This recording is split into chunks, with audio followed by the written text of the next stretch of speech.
इन्दुशयवन्दियाणं त्रिभुवनहितमहुर्विशदवक्काणम् अन्तातीतगुणाणं नमो जिणाणं चिद्भवाणम्। बोलिए श्री खजराट पद्म प्रभु भगवान की जय। आचार्य श्री कुंद कुंद स्वामी की जय।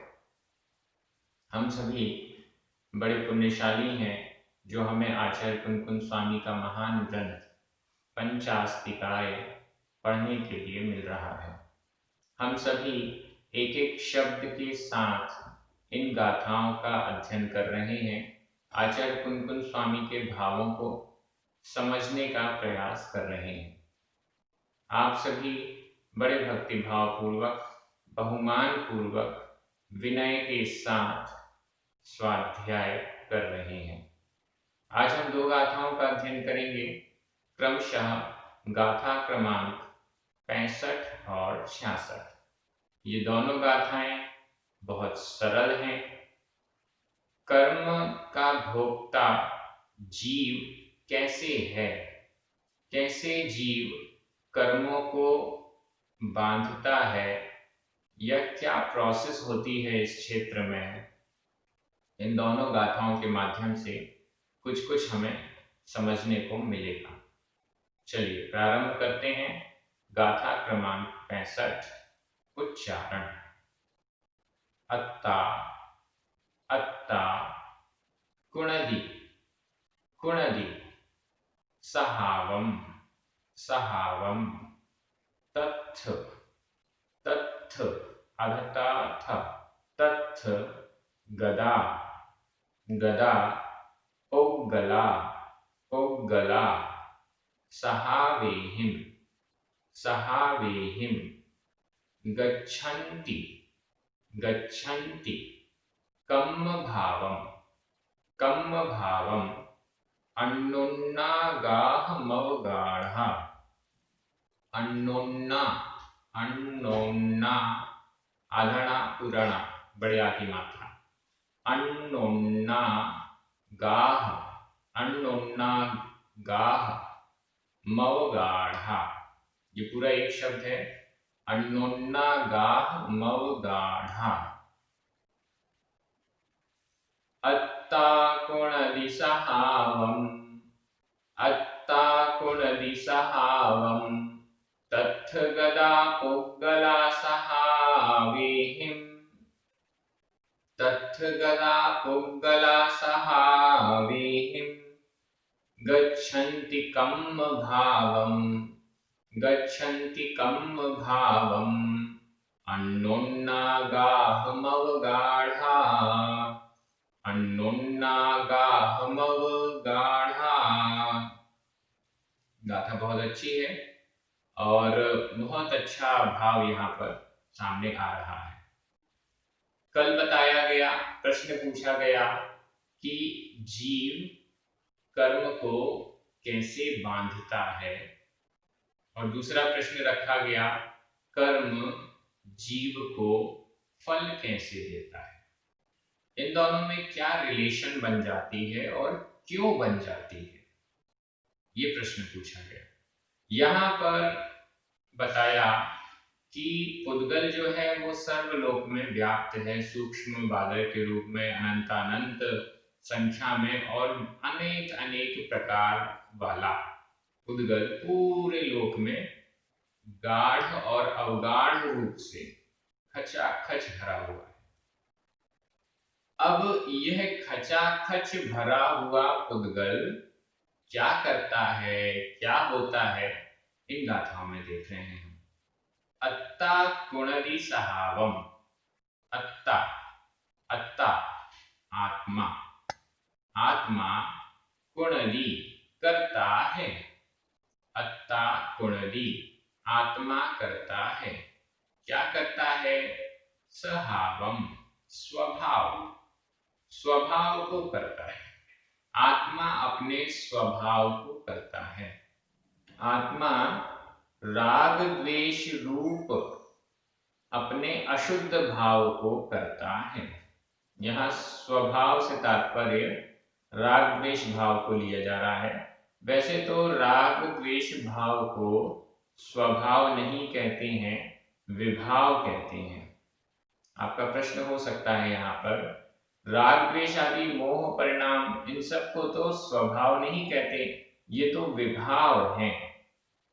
फिर यहाँ पर इसको स्वभाव क्यों कहा गया? आचार्य जयसिंह स्वामी ने टीका के दौरान यह प्रश्न उपस्थित किया और फिर उसका समाधान भी किया। सभी बार बार ये सोच रहे हैं कि आचार्य कुंकुन स्वामी अध्यात्म ग्रंथ लिख रहे हैं और राग द्वेष को भी स्वभाव बता रहे हैं। अनेक बार अनेक गाथाओं में भाव, स्वभाव इन शब्दों के द्वारा राग द्वेष परिणाम का ग्रहण किया गया है। तो यहाँ पर उत्तर के रूप में आचार्य जयसिंह स्वामी कह रहे हैं कि ऐसी कोई बात नहीं है, क्योंकि यहाँ पर प्रकरण क्या चल रहा है? प्रकरण है कर्म बंध का, कर्मों के फल भोगने का। तो कर्म बंध में निमित्त जीव का कौन सा स्वभाव है? राग द्वेष परिणाम। तो इसलिए यहाँ पर स्वभाव शब्द से अथवा भाव शब्द से भी राग द्वेष परिणाम, मोह परिणाम इनका ही ग्रहण किया जाएगा। इसमें कोई दोष भी नहीं है, क्योंकि अशुद्ध निश्चय नय की दृष्टि से, अशुद्ध निश्चय नय की दृष्टि से राग द्वेष मोह ये भी जीव के ही स्वभाव हैं। क्रोध, मान, माया, लोभ जीव के ही स्वभाव हैं। भले ये विभाव के रूप में हैं, अशुद्ध हैं, गलत हैं, खराब हैं, हमें अच्छे नहीं लगते हैं, हम इनको नहीं चाहते हैं, फिर भी ये स्वभाव तो जीव के ही हैं। और इसके पहले भी जो 5 भाव बताए गए जिनको स्वभाव ही कहा गया, उसमें औदैहिक भाव, औदैहिक भाव भी यही है, राग द्वेष मोह क्रोध मान माया लोभ, और भी भेद हैं, तो उसमें औदैहिक भाव को भी स्वभाव कहा गया। इस दृष्टि से आचार्य कुंकुन स्वामी बार बार ये बताना चाहते हैं कि भले ये कर्म निमित्तक हैं, कर्म सापेक्ष हैं ये भाव, कर्म के निमित्त से उत्पन्न हुए हैं ये भाव, लेकिन फिर भी है तो जीव के ही। अगर जीव के नहीं होते तो इन राग द्वेष मोह को छोड़ने की बात ना कही जाती। तो इस दृष्टि से अत्ता कुणली सहावम, आत्मा कुणली करता है सहावम, स्वभाव को, राग द्वेष रूप भावों को, राग द्वेष रूप परिणामों को अत्ता आत्मा कुणली करता है। क्या होता है उससे? तत्थ गदा पुद्गला, तत्थ, तत्थ वहां, तत्थ वहां, वहां कहां?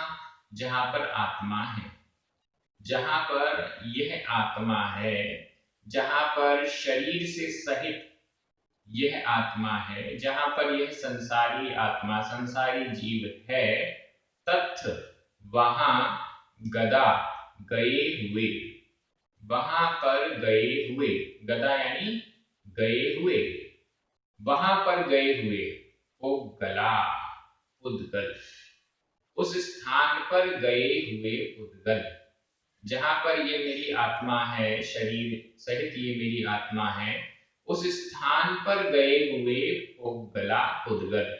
क्योंकि पिछली गाथा में बताया गया कि ये पुद्गल तो सर्वलोक में व्याप्त है। अब सर्वलोक में व्याप्त है, मैं भी इस लोक के अंदर हूं, तो ये जो शरीर है वो भी इस लोक के अंदर है, तो ये पुद्गल यहां भी व्याप्त है। ये जो पुद्गल हैं, पुद्गल के स्कंद हैं, वो हम जहां पर बैठे हुए हैं, आत्मा जहां पर स्थित है लोकाकाश के प्रदेशों में, उन प्रदेशों में भी वह पुद्गल है। इसलिए तत्थ गदा, वहां पर, तत्थ वहां पर, गदा गए हुए, पुद्गला पुद्गल क्या करते हैं? सहावे ही, अपने स्वभावों से, पुद्गल अपने स्वभावों से, यहाँ सहाविनी मतलब अपने ही कारण, अपने ही स्वभाव से, अपनी ही प्रकृति से, अपनी ही प्रक्रिया से, स्वभाविनी स्वभावों से गच्छन्ति कम्म भावम, कम्म भावम गच्छन्ति, कम्म भावम कर्म भाव को, कर्मपने को, कर्मत्व को गच्छन्ति प्राप्त करते हैं। कर्म वर्गणाएं जो हैं वो कर्म रूप से परिणमित होती हैं, परिणत होती हैं। अलग अलग प्रकार का पुद्गल का स्कंद है, ये पिछली गाथा में बताया। उसमें अलग अलग प्रकार की वर्गणाएं हैं, उसमें कार्मण वर्गणाएं, कार्मण कार्मण वर्गणाएं, ये कार्मण वर्गणाएं वो हैं जो कर्म बनने के योग्य होती हैं। कार्मण वर्गणाएं वह रॉ मटेरियल है, रॉ मटेरियल है जो कर्म बनने के योग्य है। यह रॉ मटेरियल, यह कच्चा माल पूरे लोक में, संपूर्ण लोक में व्याप्त है। यह जीव जहां जाता है वहां पर राग द्वेष परिणाम करता है, तो वहां का जो रॉ मटेरियल है, वहां का जो पुद्गल है, पुद्गल स्कंद है, वहां की जो कार्मण वर्गणा है, वह कार्मण वर्गणा कर्मपने को गच्छन्ति, कर्म भावम गच्छन्ति, कर्म भाव को प्राप्त होता है। एकदम प्रोसेस सिंपल है, सामने है। हमारे राग द्वेष करने से पुद्गल स्कंद कार्मण वर्गणाएं कर्म रूप से परिणत हो जाती हैं। और क्या होता है? अन्योन्ना गाहम अवगाढ़ा, संधि विच्छेद कर लीजिए इसका। अन्योन्ना गाहम, पहले तो अन्योन्न में छोटा आगाहम बड़ा आ, छोटा आ और बड़ा आ मिलकर बड़ा आ हो गया, अन्योन्ना गाहम। अब फिर यहाँ पर लास्ट में अन्योन्ना गाहम आधा मा और अवगाढ़ा आधा मा और आ मिलकर म पूरा हो गया, अन्योन्ना गाहम अवगाढ़ा। अन्योन्ना गाहम, अन्योन्य अन्योन्य अन्योन्य अन्योन्य परस्पर आपस में, आगाहम आगाहम अवगाह, आपस में परस्पर में, आगाह अवगाह, अवगाह यानी स्थान, स्थान देते हुए, अवगाढ़ा अवगाढ़ हो जाते हैं, अवगाढ़ हो जाते हैं, संश्लिष्ट हो जाते हैं, चिपक जाते हैं। वो जो पुद्गल है वो ऑलरेडी, क्योंकि उसी स्थान पर है जिस स्थान पर हमारा जीव है, हम हैं, हमारे जीव आत्मा के प्रदेश हैं, उसी स्थान पर है। तो अन्योन्ना गाहम, परस्पर में अवगाह दिया हुआ है, आपस में अवगाह दिया हुआ है, आपस में एक दूसरे को स्थान दिया हुआ है। अब यह परस्पर अवगाह जो है, परस्पर एक दूसरे को स्थान देना जो है, अब क्या हो गया? हमारे परिणामों के करते ही, हमारे राग द्वेष करते ही अवगाढ़ा, अवगाढ़ हो गया, अवगाढ़ हुआ। अवगाढ़ मतलब चिपक गया, संश्लिष्ट हो गया। अवगाढ़, गाढ़ का अर्थ कल बताया था एकदम टाइट, तो अवगाढ़ का यहाँ मतलब हो गया वो भी हमसे जकड़ गया। जकड़ना कहते हैं ना, एकदम टाइट जकड़ गया, ऐसा जकड़ गया कि हम चाहें कि ये कर्म जो हमसे बंधा है उसको हम खींच कर निकाल दें, किसी प्रकार से अलग कर दें, तो वो अलग नहीं होने वाला, वो तो हमसे अवगाढ़ हो गया, मजबूती से बंध गया। ऐसा सिस्टम होता है। बहुत अच्छी गाथा है और इस गाथा ने बहुत अच्छे तरीके से हमें ये समझा दिया कि कर्म बंध कैसे होता है। एक बार मैं हिंदी अर्थ कर रहा हूं और कुछ इसमें जो प्राकृत के शब्द हैं उन पर भी चर्चा कर लेते हैं। कुणदी, कुणदी करता है, यह वर्तमान काल अन्य पुरुष एक वचन का क्रिया रूप है।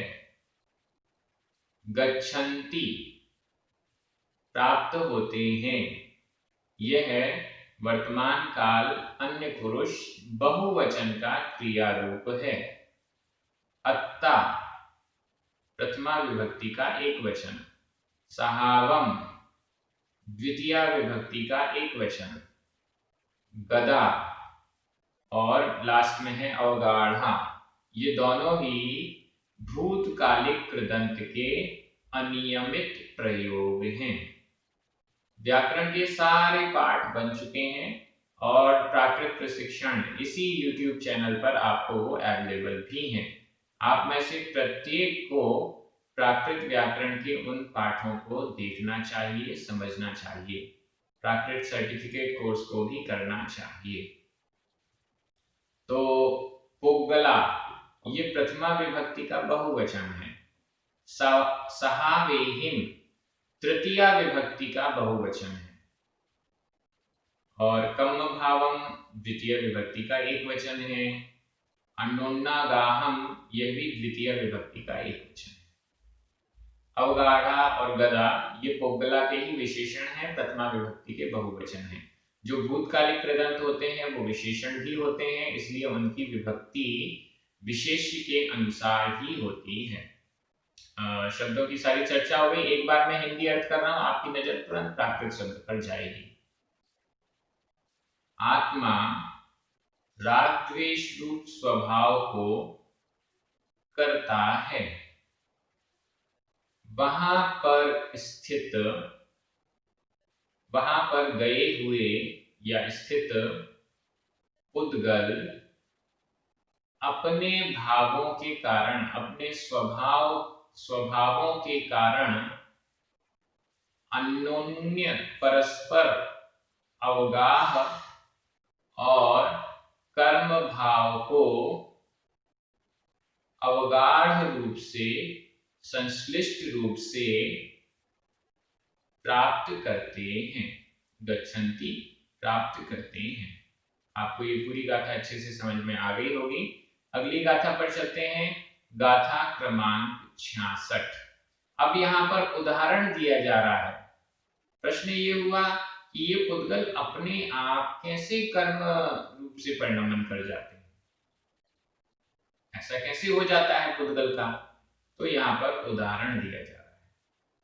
उच्चारण, जह जह पोगल दव्वाणम, पोगल दव्वाणम बहुपयारेहिम, बहुपयारेहिम खंड खंड निपत्ति, निपत्ति अधपा पुरपा अधता पुरता निपत्ति, अकदा अकदा परेहि परेहिम परेहिम दिट्ठा दिट्ठा अधट्टा ठ दिट्ठा, तह तह कम्माणम कम्माणम बियाणाहि बियाणाहि, जह पोगल दव्वाणम जह पोगल दव्वाणम बहुपयारेहि खंड निपत्ति, बहुपयारेहि खंड निपत्ति, अकदा परेहि दिट्ठा अकदा परेहि दिट्ठा, तह कम्माणम बियाणाहि तह कम्माणम बियाणाहि। ये गाथा भी बहुत अच्छी है और बहुत सरल तरीके से हमें समझ में भी आ जाएगी। जह जैसे, जह जैसे, और नीचे लिखा है तह वैसे, जैसे जिस प्रकार से, तह उसी प्रकार से, मतलब एक उदाहरण और उसको फिर समझाया गया है।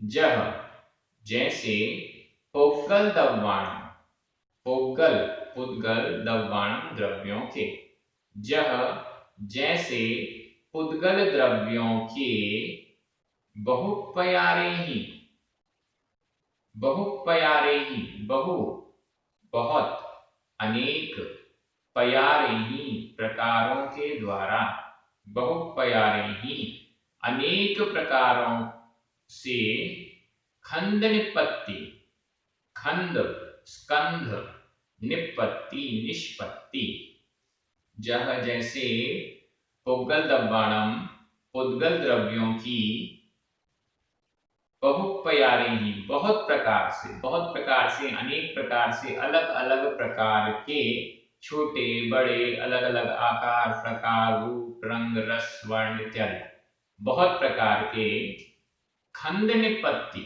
स्कंध, खंड स्कंधों की, निपत्ति निष्पत्ति, निष्पत्ति उत्पत्ति, अलग अलग प्रकार के, अनेक प्रकारों के स्कंधों की निष्पत्ति, अकदा, अकदा, परेहि, परेहि अकदा, पर के द्वारा, दूसरों के द्वारा, अकदा, कदा, कदा मतलब किया हुआ, अकदा नहीं किया हुआ, परेहि अकदा, दूसरों के द्वारा, अकदा नहीं किया हुआ भी, दिट्ठा, दिट्ठा देखी जाती है, दिट्ठा देखी गई, देखी जाती है नहीं लगाइए, देखी गई, दिट्ठा यानी देखी गई, पुद्गल के अनेक आकार प्रकार बिना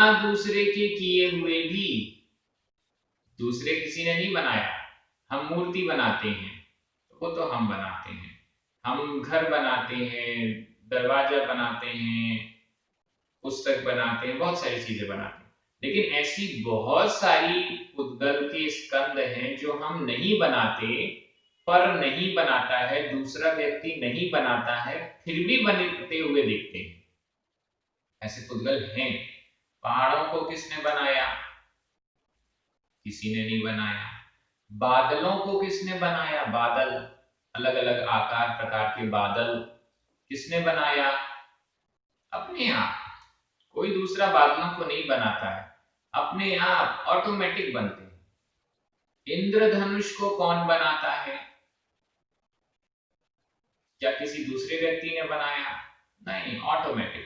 ऐसे पुद्गल के अनेक प्रकार के स्कंधों की उत्पत्ति अकदा, परे ही अकदा, पर के द्वारा अकृत, पर के द्वारा नहीं की हुई, दिट्ठा देखी गई, बिना दूसरों के द्वारा की हुई ऐसी अनेक स्कंधों की उत्पत्ति दिट्ठा देखी गई।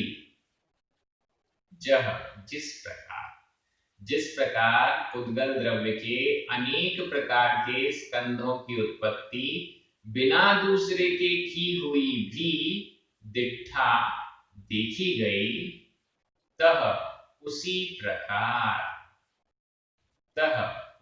प्रकार कम्माणम कर्मों की उत्पत्ति भी वियाणा ही जानो। उसी प्रकार कर्मों की उत्पत्ति भी वियाणा ही जानो, वियाणा ही जानो। हे शिष्य तुम जानो, ऐसा आचार्य कुंतल स्वामी कह रहे हैं। कर्मों की उत्पत्ति अपने आप कैसे हो गई? मैंने कर्म, जीव ने कर्म को नहीं बनाया, ये पहले कहा जा चुका है, तो फिर कर्म अपने आप क्यों बन गए? ये प्रश्न उठा।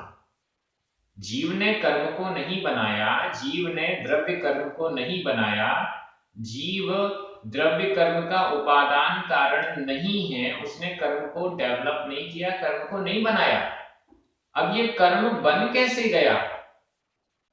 तो उसका उत्तर दिया गया, पुद्गल द्रव्य के तो अनेक प्रकार के स्कंधों की उत्पत्ति बिना दूसरों के की हुई देखी गई है, उसी प्रकार से कर्मों की उत्पत्ति भी होती है।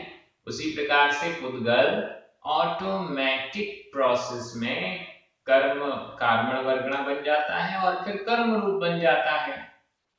ऐसा वियाणा ही, ऐसा जानो। दूसरी गाथा भी हम सभी समझ गए हैं। अब इसके व्याकरण के कुछ शब्दों पर ध्यान देते हैं। पुद्गल दब्बाणम और कम्माणम, इन दोनों में ही षष्ठी विभक्ति का बहुवचन है। बहुपयारेहि और परेहि, इन दोनों में ही तृतीय विभक्ति का बहुवचन है। खंड निपत्ति, अकदा और दिट्ठा, इन तीनों में प्रथमा विभक्ति का बहुवचन है। इसके अलावा अकदा और दिट्ठा ये भूतकालिक कृदंत का भी प्रयोग है। भूतकालिक कृदंत का ये अनियमित प्रयोग है, ये दोनों ही।